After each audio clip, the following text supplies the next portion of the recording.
సోదరీ సోదరులారా, మీ బైబిళ్లు తెరవండి.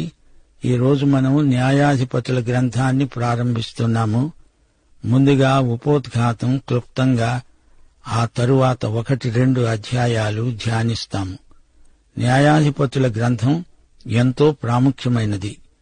దేవుడు గొప్ప నాయకులను లేపి తన ప్రజలను శత్రువుల బారి నుండి కాపాడిన వైనం ఈ గ్రంథంలో రాయబడి ఉంది. న్యాయాధిపతులు ఆత్మపూర్ణులు. వీరే సేనాపతులు, న్యాయాధిపతులు కూడా. వీరు ఇశ్రాయేలు జాతికి ఎనలేని సేవ చేశారు. ఇది ప్రవక్తల గ్రంథాలలో ఒకటిగా ఎంచబడింది. మొత్తం 13 న్యాయాధిపతులు పరిపాలించారు. వీరి కాలం మొత్తం 4 శతాబ్దాలు. సమూయేలు ఈ గ్రంథాన్ని రచించాడు. న్యాయాధిపతులలో 12 పురుషులు, 1 స్త్రీ ఉన్నారు. స్థానిక గోత్రాల పరిధిలో ఈ న్యాయాధిపతులు పరిపాలించారు. అడుగడుగునా దేవునికి తన ప్రజల వల్ల ఆశాభంగమే కలిగింది. సమూయేలు న్యాయాధిపతులలో చివరివాడు, ప్రవక్తల్లో మొదటివాడు. ఆ రోజుల్లో ఎవరికి ఇష్టం వచ్చినట్లు వారు చేశారు. న్యాయాధిపతులు అలాంటి పరిస్థితుల్లో గొప్ప సేవ చేశారు. ఈ న్యాయాధిపతులు వ్యక్తిగతంగా ఎన్ని బలహీనతలున్నా దేవునికి లోబడిన నాయకులు. న్యాయాధిపతుల నాయకత్వంలో ఇశ్రాయేలీయులు కొంతకాలం పాటు సుఖశాంతులు అనుభవించారు. ఈ గ్రంథంలో దేవుని కనికరం, దేవుడు తన ప్రజల పట్ల చూపిన ప్రేమ ప్రతి పుటలో కనపడుతుంది. ఈ గ్రంథంలోని చరిత్ర అంతా కనాను దేశంలో, అనగా ఇశ్రాయేలు దేశంలో జరిగింది. ఈ గ్రంథంలో కీలక వచనం 17వ అధ్యాయం 6వ వచనం. ఆ దినములలో ఇశ్రాయేలీయులకు రాజు లేడు, ప్రతివాడు తన తన ఇష్టానుసారముగా ప్రవర్తిస్తూ వచ్చాడు. గమనించాలి, దేవునికి చెందాల్సిన స్థానాన్ని మరి దేనికిచ్చినా అది విగ్రహారాధనే అవుతుంది. మన జీవితం మీద పూర్తి అధికారం దేవునికే ఉంది. దేవుడు నాయకుడుగా గలవారే ప్రజానాయకులు, ఉత్తమ జాతీయ నాయకులు. ఈ గ్రంథంలోని వీరులందరూ స్వాతంత్ర్య సమర యోధులు. ఇశ్రాయేలు జాతీయ చరిత్రలో వీరు వీరోచితమైన పాత్ర వహించారు. యహూదు, గిద్యోను, సంసోను విచిత్ర సాహస వీరులు. వీరిలో కొందరికి నైతిక బలహీనతలెన్నో ఉన్నాయి. ప్రతి చిత్రపటానికి నీడ ఉంటుంది. మానవ జాతి చరిత్రలో వీరోచితమైంది ఏముంది గనుక దేవుని కృపే లేకపోతే ఈ వీరులు ఏపాటివారు? ఇశ్రాయేలీయులు దేవుని బడిలో ఎంతో క్రమశిక్షితులయ్యారు. ఈ గ్రంథంలో అసలైన వీరుడు దేవుడే, యేసుక్రీస్తే. యేసు న్యాయాధిపతులకు న్యాయాధిపతి. సరే, న్యాయాధిపతుల గ్రంథంలో 1-2 అధ్యాయాలు ఈరోజు మన పాఠం. మొదటి అధ్యాయంలో 12 గోత్రాలు పేర్కొనబడ్డాయి. యెహోషువ మృతి నొందిన తరువాత ఇశ్రాయేలీయులు ప్రార్థించారు, కనానీయులతో యుద్ధం చేయగల ఒక వీరుణ్ణి మాకు అనుగ్రహించు దేవా. షిమ్యోనీయులకు దేవుడు కనానీయులను, పెరిజ్జీయులను అప్పగించాడు. బెజకు యుద్ధంలో 10,000 మంది శత్రువులు హతమయ్యారు. శత్రువైన అదోనీ బెజకు ఓడిపోయి పారిపోతూ ఉండగా వారు అతన్ని తరిమి పట్టుకొని అతని కాళ్లు, చేతుల బొటనవేళ్లను తొక్కివేశారు. ఈ శత్రురాజు మునుపు 70 మంది కాళ్లు చేతులు తెగనరికాడు. చేసుకున్న వారికి చేసుకున్నంత. ఇశ్రాయేలు ప్రబల శత్రువులు కనానీయులే.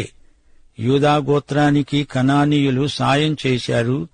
యూదాగోత్రికుల అల్ప విశ్వాసం ఏమాత్రమూ సమర్థనీయం కాదు.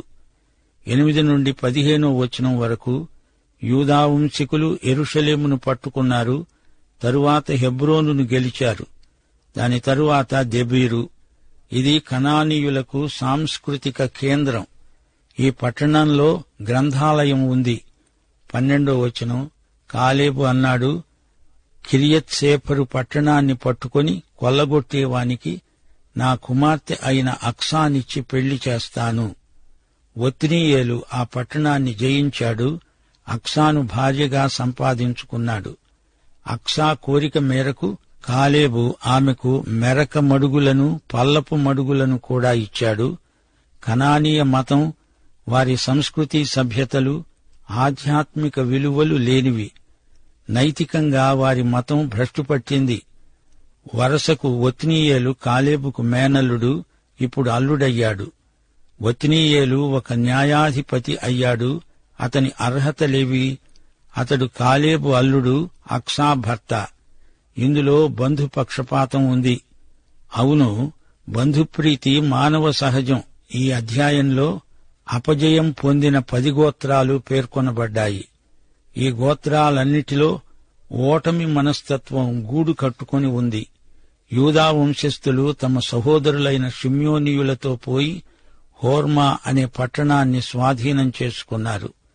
యూదా వంశస్థులకు యెహోవా తోడై ఉన్నాడు గనుక వారు మన్యప్రదేశాన్ని స్వాధీనం చేసుకున్నారు. మోషే చెప్పినట్లు కాలేబుకు హెబ్రోను వచ్చింది. యెరూషలేములో నివసించే యెబూసీయులను బెన్యామీనీయులు వెళ్లగొట్టలేదు. వారితో కలిసి ఉన్నారు. యోసేపు ఇంటివారు బేతేలును వశం చేసుకున్నారు. మనష్షీయులు కూడా కనానీయులతో కలిసిపోయారు. ఇశ్రాయేలీయులు బలవంతులైన తరువాత కూడా కనానీయులను బొత్తిగా వెళ్లగొట్టలేదు. వారి చేత వెట్టి పనులు చేయించుకునేవారు. గేజరులో ఎఫ్రాయిమీయులు కూడా కనానీయులను వెళ్లగొట్టలేదు. జబూలీనీయులు కూడా ఇదే వరుస. ఆషేరీయులు కూడా శత్రువులను వెళ్లగొట్టకుండా వారి మధ్యనే జీవించారు. దేవుని దృష్టిలో ఇది ఘోర అపజయం. శ్రోతలు వింటున్నారా? దానీయుల పరిస్థితి మరీ ఘోరం, విషాదం. శత్రువులే వీరిని మన్యానికి తరిమి కొట్టారు. దేవుడు దేశమంతటినీ వీరికిచ్చాడు. అయితే ఈ గోత్రాలలో ఒకటి కూడా పూర్తిగా శత్రువులను పారదోలి దేశాన్ని స్వతంత్రించుకోలేకపోయారు. యెహోషువ గ్రంథంలో మొదలైన వాగ్దాన భూమి స్వాధీన యుద్ధాలు న్యాయాధిపతుల గ్రంథంలో కొనసాగుతున్నాయి. ఆధ్యాత్మికంగా ఇశ్రాయేలీయులు ఎంతగానో దిగజారిపోయారు. కనానీయుల అపవిత్ర జీవిత శైలి ఇశ్రాయేలీయులను అంటువ్యాధిలాగా పట్టుకుంది. కనానీయుల ఒత్తిడి చేత ఇశ్రాయేలీయులు తమ విశ్వాసాన్ని రాజీ పెట్టారు. అన్యజాతుల సహవాసంలో వీరు తమ ప్రత్యేకతను కోల్పోయారు. యెహోషువ నాయకత్వంలో విజయాలు సాధించారు. కాని అతని ఆధ్యాత్మిక లక్షణాలలో ఒక్కటి కూడా వీరికి అలవడలేదు. మోషేకు యెహోషువ వారసుడు గాని యెహోషువకు వారసుడేడి? ఒక్కడూ కనిపించడే. మానవ జ్ఞానం, మానవ మేధ వీటిపై ఆధారపడితే అపజయమే. ఇశ్రాయేలీయులు రాజకీయంగా ఘన విజయం సాధించారు, నిజమే. కాని వారి మత సంస్కృతి ప్రభావాన్ని జయించలేకపోయారు. ఇశ్రాయేలు మతం, కనానీయ మతం ఈ రెండూ సహజీవనం చేయడం అసాధ్యం. ఇక్కడ మనకో ప్రశ్న ఎదురవుతోంది. శత్రువులను నిర్దాక్షిణ్యంగా హతమార్చవలసిందని దేవుడు ఎందుకు ఇశ్రాయేలీయులకు ఆజ్ఞాపించాడు? ఇది క్రూరత్వం కాదా? అలా కాదు. అక్కడి ప్రజలపై దేవుని తీర్పు నిలిచి ఉంది. ఇశ్రాయేలీయులు దేవుని తీర్పును అమలుపరిచారు, అంతే. తన ప్రజలే అయినా ఇశ్రాయేలు పాపం చేస్తే దేవుడు శిక్షించకుండా ఎలా ఉంటాడు? దేవుని తీర్పు నిష్పక్షపాతమైనది. సోదరీ సోదరులారా, మన విశ్వాసం ఆరంభశూరత్వం కాకూడదు. ఏ రోజుకా రోజు దేవుణ్ణి ప్రేమిస్తూ క్రీస్తునందు జీవించడం అభ్యసించాలి. దేవుని చిత్తానికి అనుగుణంగా బ్రతకాలి. ఇప్పుడు న్యాయాధిపతులు 2వ అధ్యాయానికి రండి. దేవుడు తన ప్రజలైన ఇశ్రాయేలును వారి అవిధేయతకుగాను గద్దిస్తున్నాడు. నేను మీకు ఆజ్ఞాపించింది మీరు ఖాతరు చేయలేదు, నా మాట మీరు వినటం లేదు గనుక నేను మీ ఎదట నుండి ఈ దేశ నివాసులను వెళ్లగొట్టను. వారు మీ ప్రక్కల్లో శూలములవుతారు, వారి దేవతలు మీకు ఉరిగా ఉంటారు. ఈ మాటలు విని జోకీము అనే చోట జనులు ఏడ్చారు. వారక్కడ యెహోవాకు బలి అర్పించారు. యెహోషువ వారిని తమ తమ స్వాస్థ్యాలకు పంపాడు. వెనకటి సంగతులన్నీ చూచిన పెద్దలున్నారు. అందరూ యెహోవానే సేవిస్తూ వచ్చారు. యెహోషువ తన 110వ ఏట మృతి చెందాడు. అతణ్ణి అతని స్వాస్థ్యపు సరిహద్దులో తిమ్నత్ సెరహులో పాతిపెట్టారు. శ్రోతలు, యెహోవా దూత వారితో మాట్లాడాడు అంటే ఈ దూత యేసుక్రీస్తే. అవతారానికి ముందు ఆయా సందర్భాలలో యేసు కనపడుతూ వచ్చాడు. మానవులతో ఆయన దృశ్యమాన రీతిలో కనిపించాడు. తన ప్రజలకు ఆయన పలువిధాలుగా సాయం చేశాడు. దేవుణ్ణి కాదనడము, విడిచిపెట్టడము, పాపం చేయడము, శత్రువుల చేత బానిసలుగా చెరగొనిపోబడము, పశ్చాత్తాపంతో దేవుని వైపు మరలడం, దేవుడు నియమించిన న్యాయాధిపతుల ద్వారా విడుదల, ఈ విధంగా చక్రభ్రమణ కథే ఇశ్రాయేలు చరిత్ర. 10వ వచనం నుండి, ఆ తరము వారంతా గతించిపోయారు, గత చరిత్ర నెరుగని కొత్త తరం పుట్టుకొచ్చింది. ఇశ్రాయేలీయులు తమ దేవుడైన యెహోవాను విసర్జించారు, బయలుదేవతలను పూజించారు. యెహోవా కోపాగ్ని ఇశ్రాయేలీయుల మీద మండింది. దేవుడు వారిని శత్రువుల చేతికి అప్పగించాడు. దేవుడు వారిని ఈ విధంగా క్రమశిక్షణలో బాధపెట్టాడు. ప్రియ శ్రోతలు, వింటున్నారా? ఇశ్రాయేలీయులు చేసిన పాపాలు 6. 1. దేవుని ఎదుట కీడు చేశారు. 2. బయలుదేవతారాధన చేశారు. 3. ప్రభువును విసర్జించారు. 4. అన్యదేవతలకు ప్రణమిల్లారు. 5. యెహోవా కోపాగ్నిని రేపారు. 6. అష్టారోతు అనే మరో దేవతకు పూజలు చేశారు. ఇదెంత ఘోరం! ఎక్కడివి ఈ అసత్య దేవతలు? అన్య సాంప్రదాయాలు కల్పించిన మాయాస్వరూపాలివి. తెలియబడని దేవునికి కూడా ఏథెన్సులో బలిపీఠం నిర్మించారు. ఈ విధంగా దేవునికి కోపము, రోషము పుట్టించారు. తమ శత్రువులు తమను బాధించగా వారు విడిచిన నిట్టూర్పులు యెహోవా విని సంతాపపడి వారి కొరకు న్యాయాధిపతులను పుట్టించి వారికి తోడై ఉండి వారి దినములన్నిటా శత్రువుల చేతిలో నుండి వారిని తప్పించాడు. తమ క్రియలలోనేమి, తమ మూర్ఖ ప్రవర్తనలోనేమి దేనిని విడువక తమ పూర్వీకుల కంటే మరీ మిగుల చెడ్డవారైనప్పుడు యెహోవా కోపాగ్ని వారి మీద మండింది. ఇశ్రాయేలు జాతిని ఆదర్శవంతంగా తీర్చిదిద్దాలని దేవుడు ఎంతగానో ఆశించాడు. తనకు వారు విధేయులైతే వారికి ఎన్నెన్నో ఆశీర్వాదాలివ్వాలని దేవుడు సంకల్పించాడు. ఇశ్రాయేలీయులు చేయవలసిందల్లా ఒక్కటే, వీరు తమ దేవుణ్ణి హృదయపూర్వకంగా ప్రేమించాలి. అయితే వారు దేవుని మాట వినక పాపం చేసిన వారయ్యారు. కాబట్టి దేవుడు వారిని అలా వదిలేయవలసి వచ్చింది. ఇది దేవుని క్రమశిక్షణాత్మక చర్య. ఇది కఠిన చర్యే గాని తాత్కాలికం. పశ్చాత్తప్తులై దేవా క్షమించు అని అడిగితే చాలు, ఆయన క్షమిస్తాడు, వారిని రక్షిస్తాడు, కాపాడుతాడు. ఈ రోజున దేవుడు ఒక్క ఇశ్రాయేలునే కాదు, మనల్ని కూడా పరిశుద్ధ జనమై బ్రతకాలని కోరుతున్నాడు. తన జనమే అయినా అవిధేయులైనప్పుడు వారిని గుణపరచడానికి వారి పట్ల కఠినంగా వ్యవహరిస్తాడు. దేవుని శిక్ష దేవుని బిడ్డలకు క్రమశిక్షణ. దేవుడు రానిచ్చిన శ్రమలు దేవుని బిడ్డలకు ఆధ్యాత్మిక పరిశ్రమలు. ఈ అధ్యాయంలో యెహోవా దూత జాతినంతటిని ఉద్దేశించి వారి పాపాన్ని వేలుపెట్టి చూపుతున్నాడు. దేవునికి అవిధేయులైన వారు దేవుని క్రమశిక్షను తప్పించుకోజాలరు. శత్రుశేషాన్ని ఉండనిస్తే వారు మీ కన్నులలో ముండ్లుగా, మీ ప్రక్కలలో శూలములుగా ఉంటారు. నిర్గమకాండం 33:55. శ్రోతలు, వింటున్నారా? పాపము, తీర్పు, పశ్చాత్తాపం, దేవుని క్షమాపణ, ఈ విధంగా న్యాయాధిపతుల గ్రంథంలో పదే పదే జరుగుతూ వచ్చింది. ఇదే వరస పునరావృతమవుతూ వచ్చింది. పిల్లలకు దేవుని ఆజ్ఞలను పరిచయం చెయ్యాలి. ఇది తల్లిదండ్రుల బాధ్యత. కుటుంబానికి పొడిగింపే సంఘం, ఆ తరువాత బడి. తల్లిదండ్రులే పిల్లలు అనుసరించాల్సిన మాదిరి. తమ తల్లిదండ్రుల విశ్వాసాన్ని ఇశ్రాయేలు వారు కోల్పోవడానికి కారణం వారి చుట్టూరా ఉన్న అన్యజాతీయ సాంప్రదాయాలకు వీరు ఆకర్షితులవడమే. దేవుని స్వభావంలో ఒకవైపున ఆయన ఉగ్రత కనిపిస్తుంది, మరోవైపు పాపులపై దేవునికి ఉన్న అపార ప్రేమ కనిపిస్తుంది. ఇశ్రాయేలీయులు తన ప్రజలై ఉండి ఎంత అవిధేయులైనా దేవుడు వారి పట్ల ఎంతో కనికరము కృపా చూపాడు గనుకే వారిని విమోచించడానికి న్యాయాధిపతులనిచ్చాడు. ప్రియ శ్రోతలు, ఆలోచించండి. ఇశ్రాయేలీయులు ఎందుకని కనానీయ మతం వైపు ఆకర్షితులయ్యారు? ఎందుకంటే కనానీయ మతంలో ఎవరికి ఇష్టమొచ్చినట్లు వారు చేయవచ్చు. అందులో నీతి ప్రమాణాలు బొత్తిగా లేవు. కనానీయ దేవతల పూజలో తాగుబోతులు, వ్యభిచారులు విచ్చలవిడిగా పాల్గొంటారు. సత్యదేవారాధన పవిత్రమైనది. లోక విధానాలు విశాల మార్గాలు.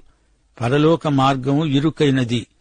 బలమైన నాయకులు నడిపించినంతకాలం ఇశ్రాయేలీయులు బాగానే ఉన్నారు. నాయకుడు లేనప్పుడు తిరిగి వెనకబడిపోయి అన్యులతో సంయుక్తమైపోతూ వచ్చారు. ఈ రోజున ఆధునిక సమాజంలో విశ్వాసులు పలు విధాలుగా ఒత్తిడులకు లోనై ఆధ్యాత్మిక విలువలను కోల్పోతున్నారు. ఎవరున్నా లేకపోయినా యేసు ప్రభువు నీలో ఉన్నాడు, నాలో ఉన్నాడు. నాలో ఉన్నవాడు లోకములో ఉన్న సైతాను కంటే గొప్పవాడు. ఆయన నడిపించినట్లే మనం నడుచుకుంటే చాలు. శ్రోతలు వింటున్నారా? ఈ అధ్యాయంలో దేవుడే స్వయంగా చెబుతున్నాడు, విజయం సాధించాలంటే యుద్ధం దేవునిదే అని ముందు గుర్తించాలి. ఇశ్రాయేలు వారు దేవునికి విధేయులైతేనే విజయం. వీరు యెహోషువ కాలంలో పెద్దలు చెప్పినట్లు తాత్కాలికంగా నడుచుకున్నారు. అయితే దేవునికి మన విధేయత తాత్కాలికం కాదు, శాశ్వతం. నిత్యత్వంలోకి కొనసాగవలసిన నిబంధన సంబంధమిది. మన దేవునికి మనం చూపే విధేయత, ప్రేమలను బట్టి యేసుక్రీస్తునందు ఈ రోజున మనం పరలోక వారసత్వాన్ని అనుభవించగలుగుతున్నాము. శ్రోతలు గమనించండి. ఈ గ్రంథంలో దేవుడు ఇశ్రాయేలుతో చేసుకున్న నిబంధన దృష్ట్యా ఆ నిబంధన నెరవేర్పునకు తాను సిద్ధంగా ఉన్నట్లు తెలియచేస్తున్నాడు. దేవుడు ఆడి తప్పని దేవుడు, నిబంధన దేవుడు, విశ్వసనీయుడు. తన ప్రజలకు తీర్పు తీర్చడానికి ఆయనకు సంతోషం లేదు, కాని గుణపరచడానికి అట్టి చర్య గైకొనవలసి వస్తుంది. మరో మాట, న్యాయాధిపతుల వ్యవస్థ తాత్కాలికమే.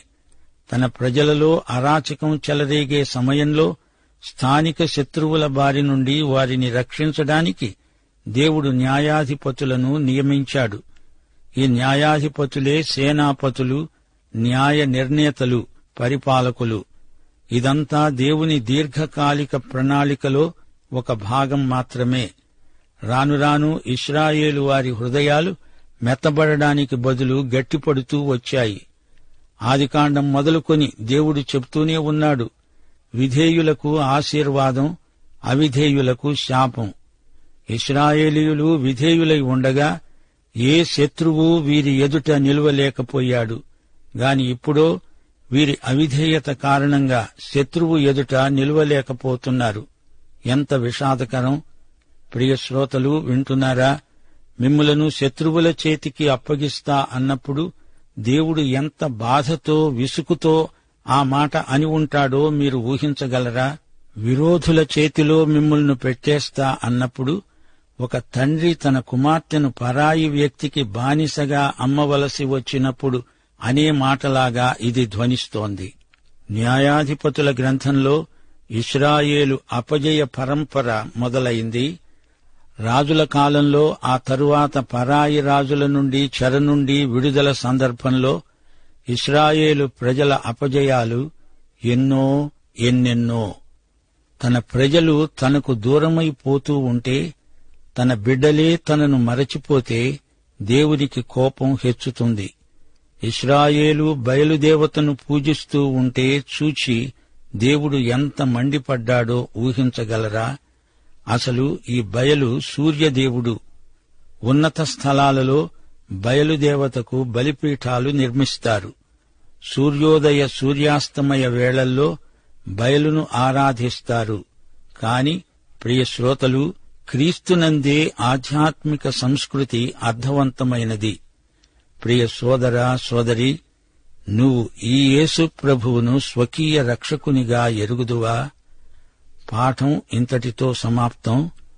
ప్రభు అయిన క్రీస్తు యేసు కృపా సమృద్ధి, తండ్రి అయిన దేవుని వాత్సల్య ప్రేమ, పరిశుద్ధాత్మ అన్యోన్య సహవాసము మనకందరికీ సదాకాలము తోడై ఉండునుగాక. ఆమేన్.